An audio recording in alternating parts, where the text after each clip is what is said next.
Muy bien, quisiera agradecer nuevamente a todos mis amigos en Santiago, en el corazón de Chile, por haberme invitado nuevamente a dar una charla y esperaba estar ahí el año pasado, no este año, pero aún así, después de 6 meses de cuarentena, estamos aquí en Dublín saliendo de la cuarentena, así que ojalá podamos volver a viajar pronto. Cuando Hugo me solicitó dar una charla, me entregó una instrucción bastante amplia que fue hablar acerca de el 2025. ¿Cómo será la seguridad en el 2025? Y en los próximos 40 minutos yo les entregaré 8 requerimientos para un futuro más seguro que nos ayudarán a entender qué es lo que sucederá en el 2025. La pregunta es, ¿hacia dónde vamos con respecto a la seguridad del paciente y dónde nos encontraremos en el 2025? En primer lugar, quisiera hablarles acerca del problema y del desafío. Yo veo la seguridad del paciente como un juego de ruleta. Los pacientes o las personas vienen buscando un cuidado de salud y necesitan y esperan que su número caiga en un buen acceso, en equidad, en un cuidado efectivo, en un cuidado eficiente, centrado en la persona y también seguro. Así que sabemos que dañamos aproximadamente al 10% de las personas que asisten a nuestras clínicas u hospitales. Por lo tanto, si nosotros suponemos que cada uno de estos puntos tiene una tasa de fracaso o de fallo de 10%, obtener un buen cuidado sería 0,9 multiplicado 6 veces sería la probabilidad de que nosotros pudiéramos obtener un buen cuidado de salud, y eso no es lo suficientemente bueno para nosotros en la seguridad del paciente. Debemos mejorar las probabilidades para que la persona que reciba ese cuidado no esté jugando la ruleta como si fuera el casino, sino que tenga una buena probabilidad de recibir un buen cuidado. Pero los motivos para eso son por causa de que el cuidado de salud es muy complejo. Primero tenemos problemas sistémicos. Por ejemplo, los pacientes cada vez están mayores, con mayor edad, tienen problemas de comorbilidad y nosotros hemos diseñado el sistema de una manera compleja que no encaja bien con esto. Y también debemos pensar acerca de la cultura del sistema y la cultura de las personas para pensar si es que están alineadas o no con la seguridad. Y finalmente debemos considerar los procesos individuales o el factor humano, cómo las personas interactúan unas con otras a nivel cognitivo, cómo las personas interactúan también con sus pacientes, las herramientas, la tecnología y cómo interactúan con el sistema. Por lo tanto, el cuidado de salud es algo increíblemente complejo y lo hacemos aún más complejo porque lo hemos dividido en silos.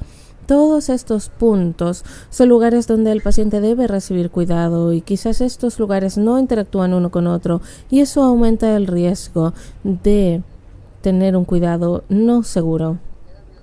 Ahora hay áreas específicas de preocupación que yo quisiera destacar, que son numerosas, pero estas son las que la Organización Mundial de la Salud ha destacado. En primer lugar es el daño por los medicamentos. Esta es una revisión que fue publicada recientemente que básicamente indica que se revisaron casi 8,000 artículos analizándolo, incluyendo los últimos 20 años, y se concluyó que 1 en cada 30 pacientes o personas que reciben atención de salud son expuestas a un daño por medicamentos que podría haber sido prevenible y 1/4 de los casos se consideran como amenazas para la vida. Por lo tanto, se ha propuesto un movimiento para disminuir el daño por medicamentos en todo el sistema y esta es una prioridad, así que es una de las áreas a las cuales debemos analizarlo.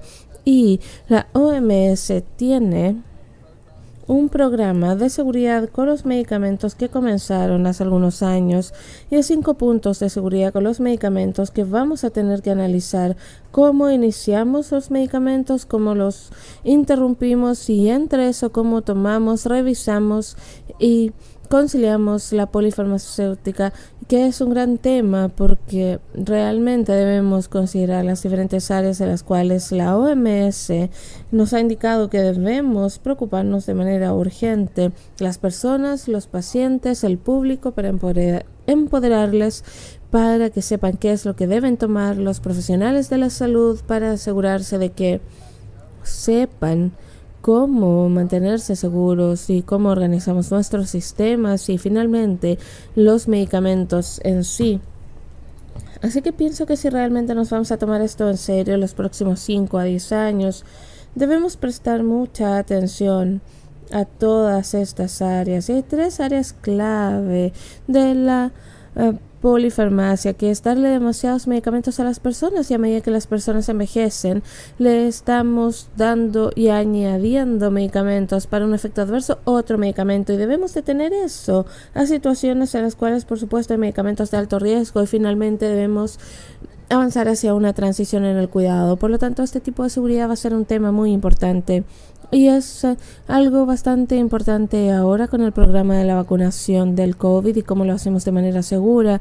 Y otra gran área que quiero destacar son los medicamentos que se venden de manera ilegal. Están de hecho tomando medicamentos que funcionan y cada vez está siendo más un problema, y básicamente los países de ingreso bajo y medio, así que debemos lidiar con este tipo de medicamentos que son falsificados, y debemos aumentar la utilización de códigos de barra en el sistema para que si los medicamentos contengan los códigos de barra saliendo de la fábrica donde son fabricados hasta llegar al paciente, y que en cada momento se verifique, es una manera en la cual podemos hacer una diferencia para evitar los medicamentos falsificados.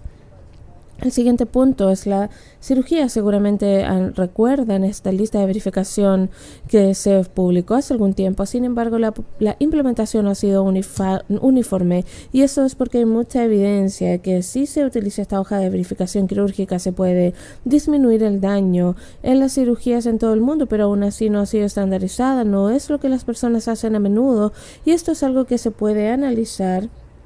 Y esto se ha adaptado para el Reino Unido y se puede analizar cómo se hace en diferentes países para ver si se hace de manera confiable o no, cuando el cirujano o cirujana está en la sala, cuando se ha realizado, y si se trata de la misma manera como lo haría un piloto cuando va a iniciar un vuelo. Hay una lista de verificación similar y el avión no despega antes de que se haya realizado la lista, y no se puede hacer sin el piloto, tal como no se puede hacer en una sala de operaciones sin el cirujano o cirujana. Por lo tanto, es un área muy importante, y la seguridad en la cirugía es un tema muy importante que debemos enfrentar, y es el segundo desafío propuesto por la OMS y sigue siendo un desafío en todo el mundo, particularmente en países de ingreso medio y bajo.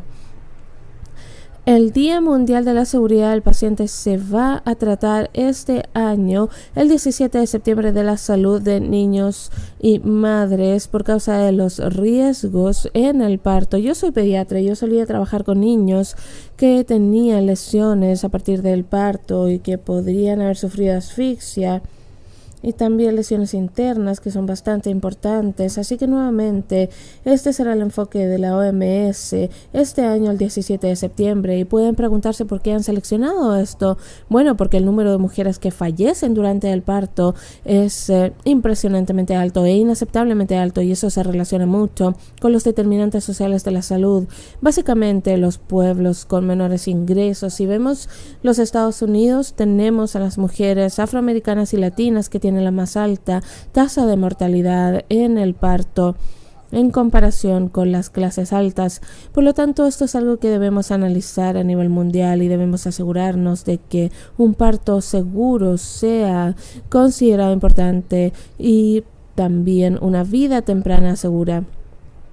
Y durante la pandemia del COVID debemos pensar en las infecciones y uno de los problemas es que el COVID es ahora la infección principal, pero seguimos teniendo todos los otros problemas de otro tipo de infecciones, neumonía relacionada con el uso de ventiladores, infecciones, etcétera, etcétera. Por lo tanto, hay infecciones que son la segunda área más importante que causa el daño por medicamentos y estos van a ser los desafíos que vamos a enfrentar en el futuro para asegurarnos de obtener y de proveer un buen cuidado de la salud.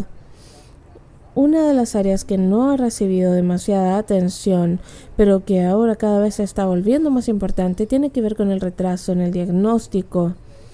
Y este diagnóstico retrasado en el área del COVID ha hecho que las personas no vayan al hospital, por lo tanto se retrasa el diagnóstico de algo que podría haber sido hecho más adelante y eso resulta en sepsis, que es una de la mayor o de la condición más común que se presenta y que puede ser tratada.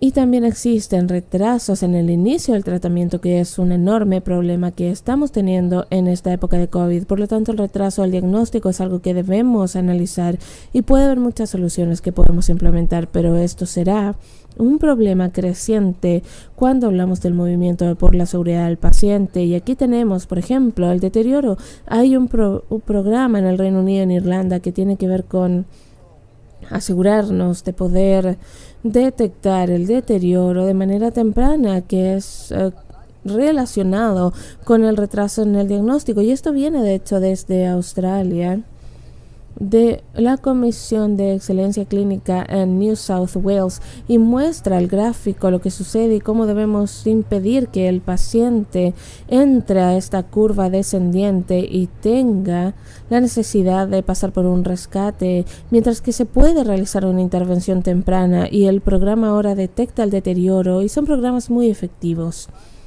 Y finalmente, hay mucho trabajo que nosotros hacemos que tiene que ver con la seguridad del paciente y que tiene como objetivo el daño en los hospitales, pero recuerden, la mayoría de las personas no llegan al hospital, llegan básicamente a los centros de salud de su comunidad, así que es muy importante analizar esa área también. Por lo tanto, esta infografía de la OMS nos indica que de 4 en 10 pacientes sufren algún tipo de daño en el cuidado primario de salud. Así que ahora voy a pasar algunos minutos hablando acerca del desafío. Así que, ¿qué es lo que tendremos que hacer para que esto se solucione? Ahora, en los últimos 20 años, desde que hemos comenzado a tratar este tema, hemos tenido algo de éxito. Ahora, mientras aumentamos el éxito, tenemos aún que alcanzar la seguridad en sí, porque seguimos dañando al 10% de las personas. ¿Y cómo sabemos esto? Bueno, aquí hay 3 reportes que han sido publicados en la Comisión Lancet de la OMS, del Banco Mundial, de la OCDE y diferentes academias.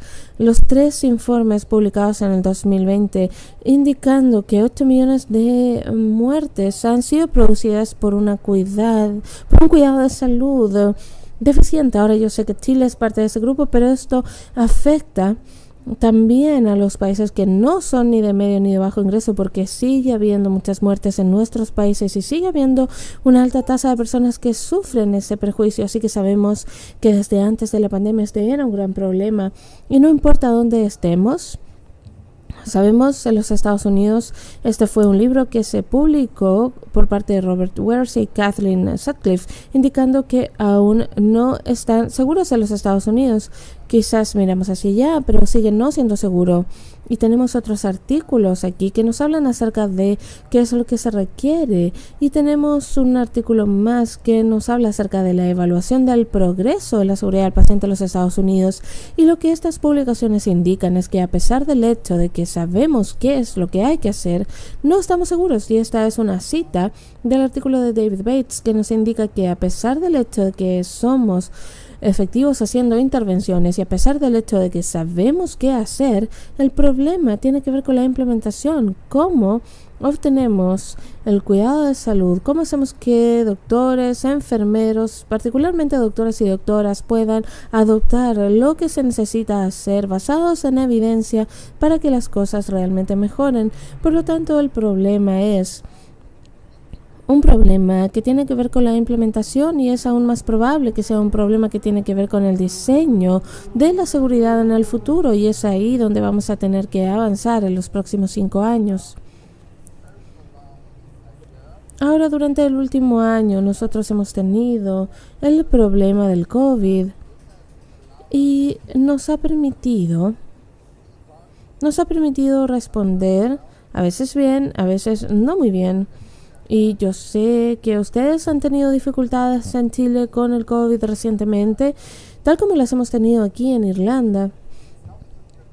Los sistemas de salud no se encontraban preparados para esto, lo cual ha sido interesante porque significa que nosotros no vimos cómo responder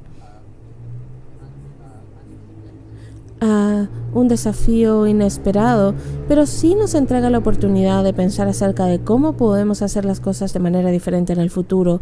Y yo realmente pienso que si nosotros vamos a hacer una diferencia en la seguridad del paciente, debemos comenzar a pensar de manera diferente. Simplemente no podemos seguir haciendo las cosas tal como las hemos hecho antes.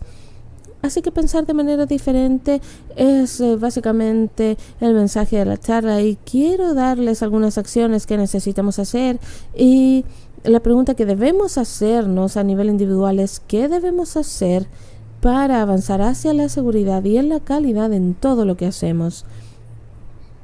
Por lo tanto, debemos cambiar el paradigma. Volver a la manera antigua de hacer las cosas no funcionará. Debemos pensar realmente qué podemos hacer en el futuro que sea diferente. Y lo bueno es que hay mucho aprendizaje y hay muchos puntos y muchas áreas donde sabemos que las cosas han funcionado, así que debemos tomar esto y ver cómo rediseñarlo. Ahora, el requisito número 1. Hay 8 requisitos de los cuales hablaré en los próximos 20 minutos, y el primero es un cambio en la cultura.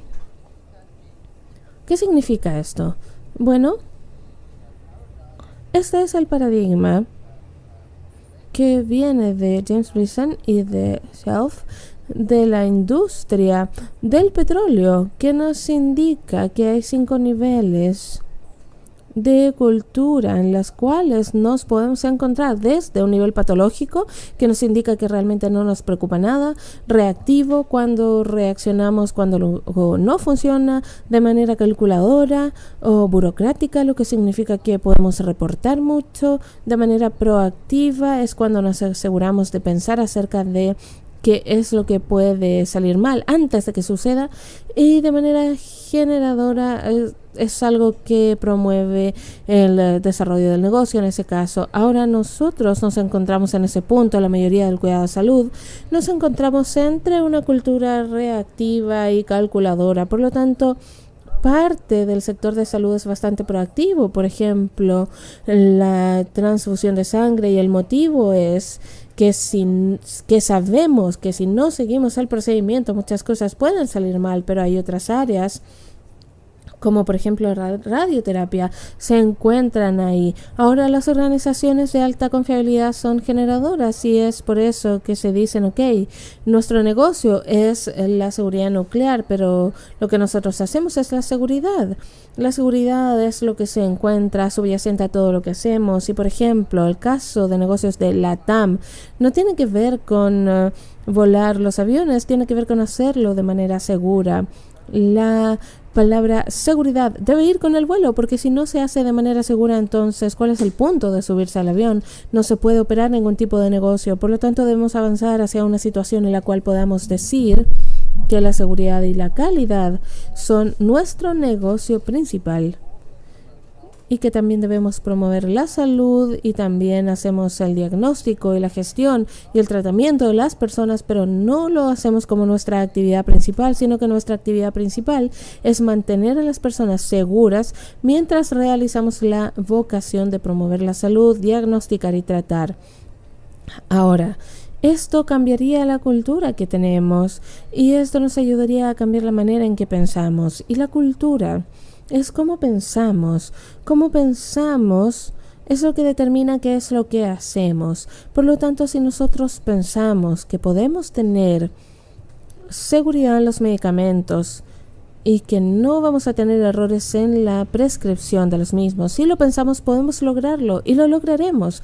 Tenemos los recursos y tenemos la manera de hacerlo. Sin embargo, los errores de prescripción son tolerados por quienes están en los puestos de liderazgo. Por lo tanto, las personas que se encuentran en posiciones junior no lo ven como una prioridad porque no ha sido puesto como una prioridad por parte de los liderazgos. Por lo tanto, necesitamos comenzar a hacer que la seguridad sea nuestra prioridad y comenzar a hablar de eso de manera diaria, y les mostraré más adelante cómo eso puede suceder.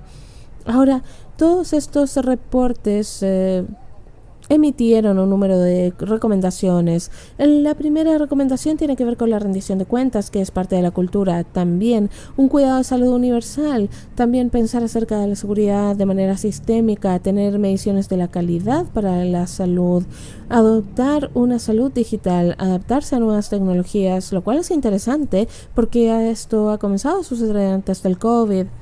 Pensar acerca de el sector informal, y sucede a menudo que no hay nada de seguridad en ese sentido. Pensar acerca de adversidades extremas como lo que estamos pasando hoy en día, cómo lo vamos a manejar. También debemos hablar acerca de la corrupción, que tiene que ver con el tema de los medicamentos falsificados, también una cultura del aprendizaje y la investigación. Y ahora quisiera hablar acerca de la salud digital y las nuevas tecnologías, porque de hecho estos informes fueron publicados en el 2018, antes de la pandemia, y realmente no hubo una respuesta adecuada ante estos reportes, y estas son las acciones que debemos implementar para que podamos llegar a estar seguros. Y hay otras recomendaciones que también han sido emitidas por estos papers que nos indican que debemos educar a las personas para la seguridad. No podemos simplemente asumir que todo el mundo va a actuar con seguridad. Debemos tener un cuidado integral. No podemos continuar trabajando en los silos que mencioné anteriormente.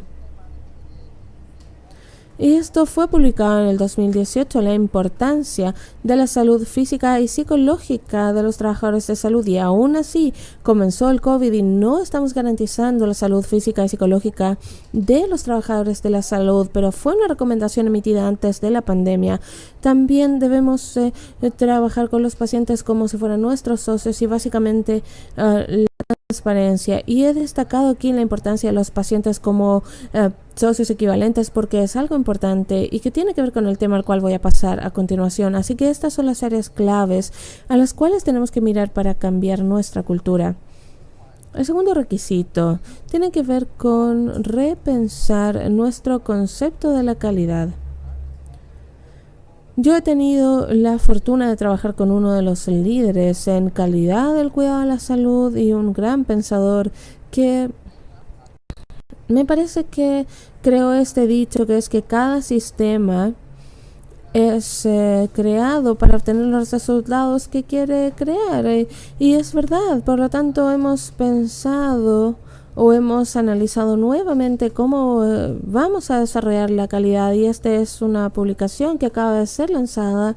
Está de hecho disponible para cuando quieran leerla, y lo que propone es que hay 3 niveles de calidad. El primer nivel es donde establecemos los umbrales, los estándares, la evaluación, la certificación, o cuando tenemos directrices, y es lo que llamamos calidad 1.0, y eso fue lo que hicimos básicamente durante el siglo pasado, y en los últimos 20 años hemos estado viviendo en esta era que es la de la calidad 2.0, y es aquí donde realmente analizamos cómo funcionan los sistemas. Y hemos pasado tiempo hablando de esto y analizando la confiabilidad del cuidado. Y estamos ahora entregando más bien maneras de medir el desempeño, y los últimos 20 años hemos estado trabajando en esto, pero sigue no siendo suficiente. Y la tercera área es la calidad 3.0 y tiene que ver con la coproducción de salud, o sea, trabajar en conjunto y no solo tratar enfermedades, sino analizar cómo podemos coproducir la salud, porque la propiedad de la salud es de la persona, y eso requiere un trabajo integral y requiere una arquitectura de creación de valor. Y analizamos entonces estos 6 dominios de salud, y esto fue publicado hace algunos años atrás, y pensamos que esto debe ser actualizado. En primer lugar, tenemos que tener un cuidado centrado en la persona en cada dominio. La palabra kin en inglés es algo que tiene que ver con la comunidad, no solo la persona, sino que también el contexto del individuo, porque creemos que necesitamos añadir también el medio ambiente o un cuidado de salud medioambientalmente consciente que no ha sido considerado típicamente, y también debemos incluir un número de valores aquí, como por ejemplo la transparencia, que nos muestre y que nos asegure que nos mantenemos abiertos, y los valores son aquellos valores del respeto, de la integración, del valor de la amabilidad y el valor de la coproducción. Y estos son los valores que se encuentran dentro de nuestra cultura que necesitamos aplicar para tener un sistema seguro en el futuro. Ahora, si ven, todos estos conceptos son muy útiles para mirarlos, y les mostraré el tema de ser medioambientalmente consciente. Y estos son algunos papers que han sido publicados hablando acerca de la huella de carbono de la patología, del trabajo de laboratorios, que son áreas que emiten muchísimo carbono, y realmente el cuidado de la salud tiene un impacto medioambiental que es entre el 1 y el 5% del impacto global. Así que cuando hablamos del calentamiento global debemos incluir programas en el cuidado de salud que tengan conciencia del medio ambiente. Y ahora que hemos hablado de los primeros dos requisitos, que son la cultura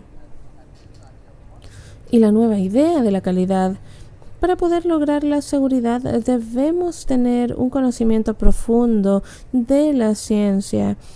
Richard Bermer escribió hace algunos años atrás en una publicación en Nueva Inglaterra una reinterpretación de esto, y nos habló acerca de cómo las organizaciones de alto rendimiento y de alta confiabilidad es que tienen una planificación, y aquí tengo la palabra preparación también, porque tienen una preparación y una planificación de calidad, fijan mediciones y controles, posteriormente implementan la infraestructura y finalmente tienen un proceso de aprendizaje y mejoría.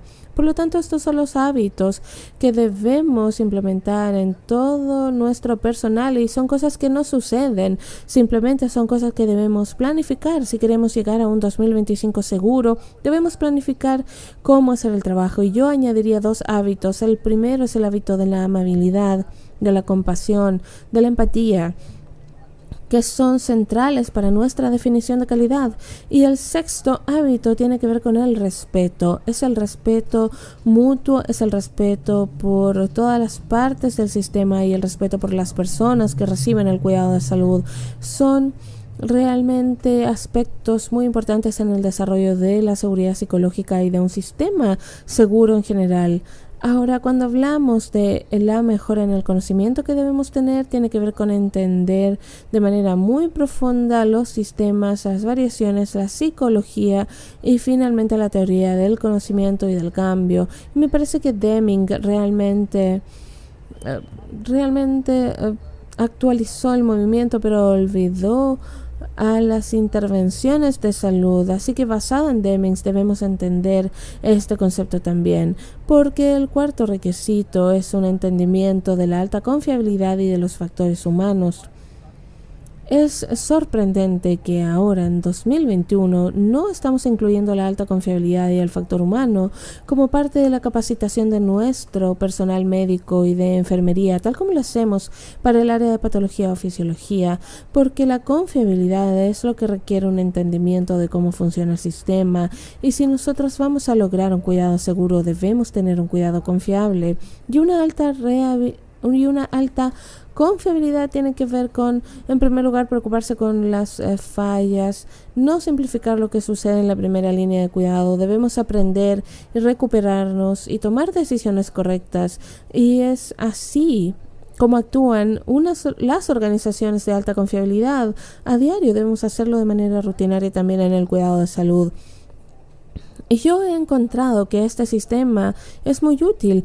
Es un modelo llamado modelo SIPS, que es un modelo de adaptación con el factor humano, utilizando procesos para llegar a los resultados, sumando los sistemas a eso con una metodología mejorada y también incluyendo el factor humano. Y realmente para mejorar debemos de manera diaria analizar cómo nuestro sistema de trabajo funciona, cómo está el ambiente, cómo están las personas, sean pacientes o personal, cómo está la tecnología que utilizamos y las tareas que realizamos o debemos realizar. Y si queremos tener un sistema altamente confiable, debemos hacer esto a nivel o de manera diaria y estudiar también los procesos clínicos que se deben realizar para poder obtener los resultados que queremos y analizar el ciclo de feedback. Y yo recomiendo altamente que puedan analizar este paper porque si lo aplican de manera diaria con sus equipos, y yo les mostraré lo que hacemos en nuestro programa, podrán asegurarse de tener un cuidado más confiable. Y recientemente se ha publicado en este paper, pueden buscarlo en línea y tenemos una manera bastante simple de aplicar el modelo SIPS, estudiando los sistemas, los procesos y los resultados. Y yo pienso que esto debe ser un trabajo estandarizado para cada equipo clínico y deberíamos capacitar a los equipos clínicos en esto también. Y para mostrarles que en el caso de la confiabilidad ya sabemos qué hacer, esto fue publicado en el 2013 y son todas las intervenciones que sabemos que funcionan. No las vamos a leer en detalle, pero si quieren verlo pueden buscar este paper. Y son cosas que sabemos que funcionan, es solo que no las hemos implementado. Así que utilizar esta teoría de la confiabilidad es algo que hace la diferencia. Pasamos entonces a manejar el riesgo de manera proactiva y este es el trabajo de René Amaberti y Charles Vincent, y analizaron cómo podemos pasar de una gestión de incidentes, que es algo que se llama gestión de riesgo, a manejar de manera proactiva el riesgo. Y lo que hicieron fue analizar diferentes rangos de trabajo que realizamos. Algunos de ellos son muy seguros, donde tenemos estrategias de prevención y cosas como por ejemplo la transfusión de sangre, y algunas que son confiables como por ejemplo el cuidado crónico, cirugía, y hay otras que son adaptativas como por ejemplo la medicina innovadora. Y la mayoría del trabajo realmente que hacemos es una mezcla de los tres conceptos, pero debemos ser ultra seguros y confiables. Y eso es algo que hacemos, por ejemplo, en la transfusión de sangre o radioterapia. Y realmente debemos avanzar para hacer eso en todas las áreas. Y hay diferentes tipos de industrias y en las cuales queremos estar. Pero no estamos escalando los Andes en todo momento, eso sería altamente riesgoso. Realmente debemos ver cómo llegar a ser seguros. Y este es un libro que se llama Safer Healthcare, que pueden descargar de manera gratuita. Ahora con los equipos clínicos les decimos, a ver, vamos a definir los riesgos comunes o daños que han sucedido. Por ejemplo, con las personas de mayor edad pueden caerse, pueden sufrir lesiones a causa de las caídas, pueden sufrir diferentes tipos de efectos por los medicamentos múltiples que toman, y ese tipo de cosas se pueden prevenir, se pueden medir los daños y se puede programar para obtener una mejoría de manera sistémica. Así que enseñamos a los equipos clínicos a hacer esto, y hay procesos de seguridad que deben hacerse de manera diaria y debemos comenzar a pensar en primer lugar qué es lo que se hace bien para hacerlo mejor. Se puede mejorar entonces en tiempo real, posteriormente analizar los servicios que se entregan de manera confiable para ver si estamos haciendo realmente lo que debemos hacer, si se están siguiendo las directrices. Posteriormente se debe preguntar si estamos trabajando de manera segura ahora. Posteriormente se pasa al punto de la anticipación, que es preguntarse si estaremos seguros en el futuro para mitigar el día de hoy los riesgos de mañana. Y este es un programa que yo estoy ejecutando en Irlanda, nuevamente lo he hecho en Inglaterra, y estamos finalizando con algunos equipos, con 3 equipos que son equipos clínicos, para encontrar cómo pueden ser más seguros al hacer esto.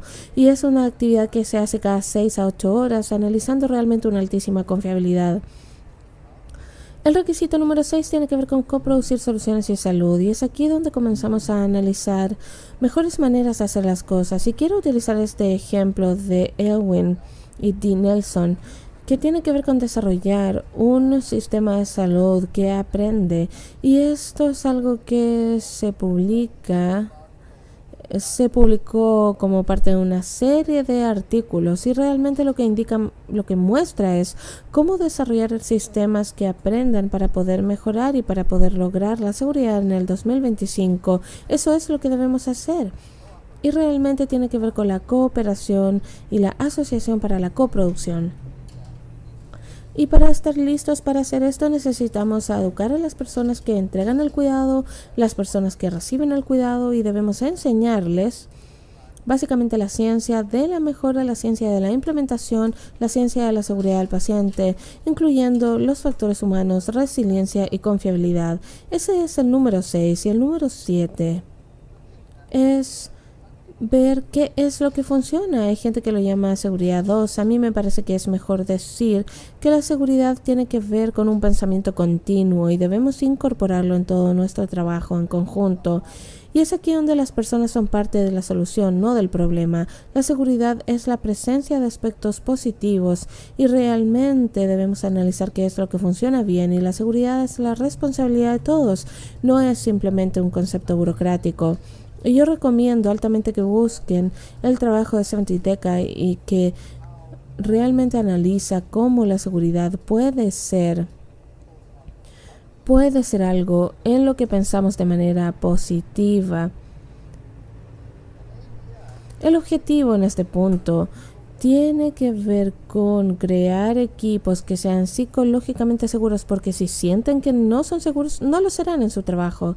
Y en Estados Unidos ha hablado acerca de este tipo de equipos que son psicológicamente seguros, y este es el tipo de cosas que son necesarias para llegar a la seguridad de los pacientes. En los últimos minutos vamos a hablar acerca del requisito número 8. Vamos a tener una charla de la OMS, pero la verdad es que yo no podía finalizar esto pero sin mencionar que se aprobó recientemente el plan de acción por parte de los miembros de esta organización, y es un plan que ha sido desarrollado el año pasado. En la última reunión en la OMS fue realizada en el 2020, de hecho fue hace 1 o 2 semanas antes de la cuarentena, en febrero me parece, y se debatió este tema, y tengo el placer de ver que esto ha sido aprobado, que este plan de acción ha sido aprobado, y como Estados miembros ahora tenemos una hoja de ruta con la cual avanzar y debemos analizar cuáles son las prioridades. Y brevemente vamos a analizar este documento.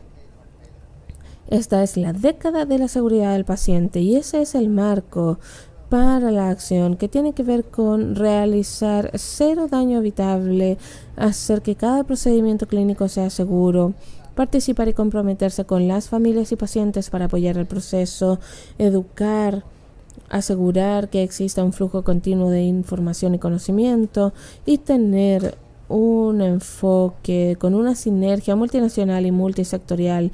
Ese es el marco que se ha creado y les recomiendo que lo descarguen. Estoy seguro de que ya ha sido traducido o está siendo traducido. Así que este es el camino a seguir, y estas son las acciones que buscan implementar. Tienen que ver con mejores políticas para eliminar cualquier daño evitable en el cuidado de salud, desarrollar sistemas de alta confiabilidad, como ya lo hemos tratado, tener procesos clínicos seguros, analizando también el factor humano, comprometiendo, involucrando a los pacientes y familias, analizando también los trabajadores de la salud, analizando su salud, su seguridad y sus habilidades, la información, investigación y gestión de riesgo, y la sinergia y asociación. Así que estos son los objetivos estratégicos que acabo de mencionar, pero si piensan en mi charla de los últimos 30 a 40 minutos, tiene que ver con pensar de manera diferente, y aquí hay algunas de las cosas que podemos hacer. Sin embargo, recuerden que nada de esto es nuevo. Nosotros ya sabemos qué hacer, tiene que ver con qué hacerlo. Y voy a finalizar con algunas soluciones que necesitamos implementar ahora. Hemos estado en cuarentena por algún tiempo, tenemos algunas soluciones tecnológicas que han funcionado bastante bien. La telesalud o el monitoreo remoto, los dispositivos que se pueden usar, se han vuelto la norma. ¿Y qué podemos hacer aquí? ¿Realmente pensamos acerca de cómo podemos utilizar estas soluciones para cambiar y transformar la manera como realizamos un cuidado de salud seguro en el futuro? Sin embargo, será un camino largo, con muchas curvas, con altos y bajos a medida que avanzamos, pero ya sabemos qué es lo que debemos hacer, sabemos cómo hacerlo y ahora solo debemos hacerlo.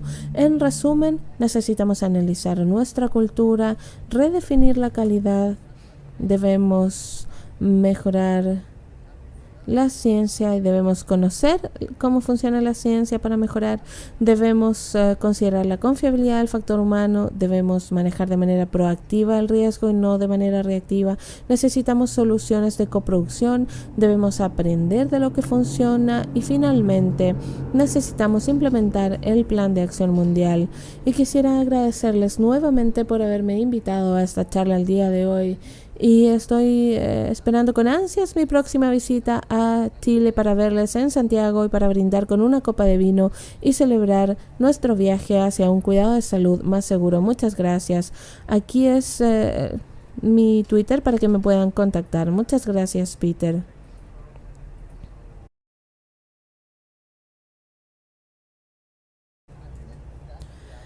Yo pienso que esa reacción realmente expresa un desafío. Sin embargo, yo conozco ese desafío. Sin embargo, yo diría que debemos concentrarnos en una persona a la vez. Y para mí, yo le diría a un doctor o a un enfermero, cuando estén tratando a la próxima persona, piensen en cómo ustedes querrían ser tratados o cómo quisieran que su padre o madre fueran tratados. Cada vez pongan a la persona, que la persona sea una persona. Y esto requiere un cambio fundamental en nuestra cultura. Y realmente yo creo que hasta que pasemos a un cuidado centrado en la persona, no vamos a llegar a la seguridad del paciente porque estamos tratando personas con enfermedades y no personas que sucede que tienen una enfermedad. Así que, bueno, yo pienso que debemos o que tenemos una oportunidad ahora. El COVID nos ha enseñado mucho. Nosotros debemos poner la seguridad del paciente al centro y hemos quitado la característica de persona del paciente. Debemos volver a tratar a las personas como personas. De otra manera nunca llegaremos a ser 100% seguros. Esa es la conclusión final. Como personas les damos un empoderamiento y es aquí donde viene el punto de la coproducción. Cuando nosotros vamos a hablar con un profesional de la salud, hay dos personas involucradas que pueden mantenerse seguras y que necesitan trabajar en conjunto para llegar a estar seguras. Así que pienso que ese es mi punto. Ese es el salto que debemos dar. Y yo sugiero que lean el artículo. Les enviaré el artículo, Hugo, que acaba de ser publicado recientemente y de verdad debemos pensar mucho acerca de esto. Tenemos que pasar a la siguiente fase. Ya sabemos las cosas técnicas, pero tenemos que hacer lo siguiente, que es tratar a los proveedores de salud como personas, doctores y enfermeros, y tratar a los pacientes como personas. Y así todos estaremos seguros. Es difícil. Sí, claro, es difícil. Es un gran desafío. Pero, Hugo, mi última imagen de la última visita a la cual asistí en persona en Santiago, los pacientes estaban en el escenario, ¿recuerdas? Sí, claro. Así que ya lo han hecho.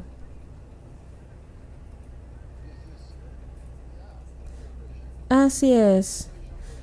Una pequeña paciente para ti. Porque como tú eres pediatra, una paciente que te está escuchando. Muchas gracias, fantástico. Muchas gracias, querido amigo.